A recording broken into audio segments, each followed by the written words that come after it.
at the grave of General Edward Braddock on not the Forbes Road, but the Braddock Road. It says here lies the remains of Major General Edward Braddock. He died July 13th, 1755.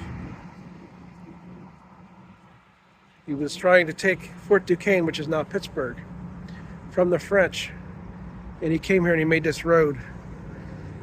George Washington was with him on that. In fact, George Washington read his burial, his funerary rites. And this is the old road. This is the original road, which I'm going to show you. So I want you to get a feel for this. Edward Braddock with over 2,000 men coming down this narrow road and being cut off. And the French and the Indians attack him. He's used to being someone that he's used to fighting in a line, but not so much here. In fact, when he passed away, Washington buried him on this spot down here and had his horses walk over him.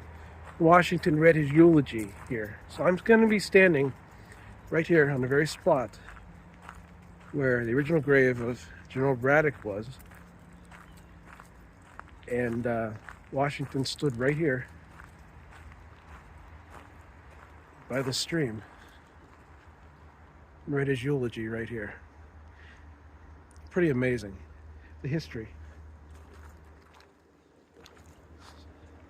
Let you guys take us in a little bit. I'm inside of Fort Necessity. It's a small little fort.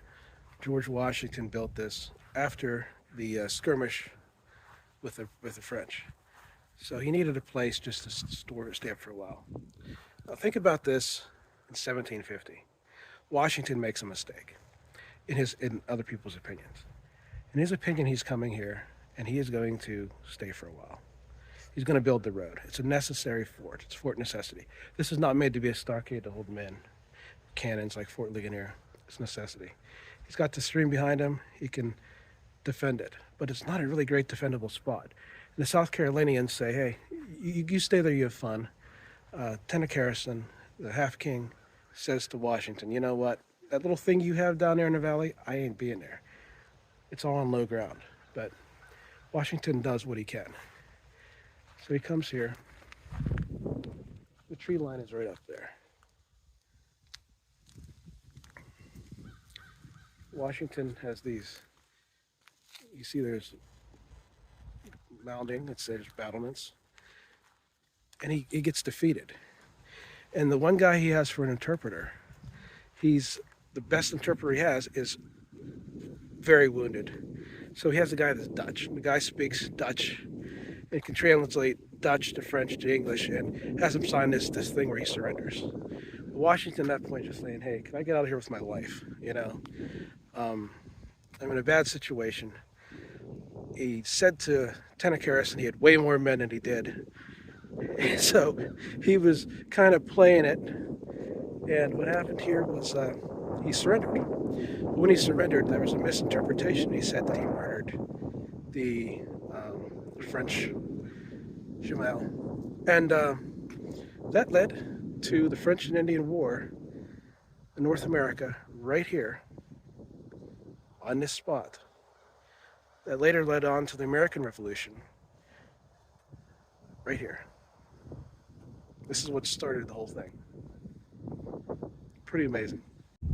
I'm outside the fort here. I want to show you what Washington saw at the time. He's looking at this as being defendable.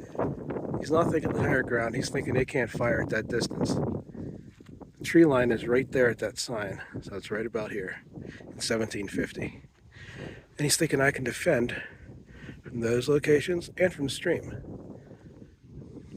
But he's not thinking that he's been tricked the whole time, because these guys from South Carolina are not going to have his back as much.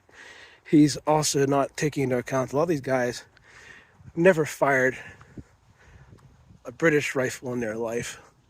The powder's wet. This is a place where there's a lot of humidity. It's not the greatest defense. It's cold. It's raining. It's foggy. Just think of the fog. Here's a good representation right here. And the tree line being right there. Here's some pictographs. Remember, Tennock Harrison had a lot to gain by being here. He kind of instigated the fight between the French and the British at that point, weeks before this was built. He wanted to gain control of the tribes. The Mingo were more of a conglomerate. They were more of a band. So, he wanted to get back in good favor with the Delaware and the Iroquois and the Shawnee. And he thought, I'm going to tell this guy, go down there. These French are here. And Washington's telling him the whole time, I got a lot more guys back there. They'll be coming, lying about it. So kind of fascinating. A little bit of history to take into account. What do you think? The entire American Revolution and the whole pinnacle of the American continent started right here.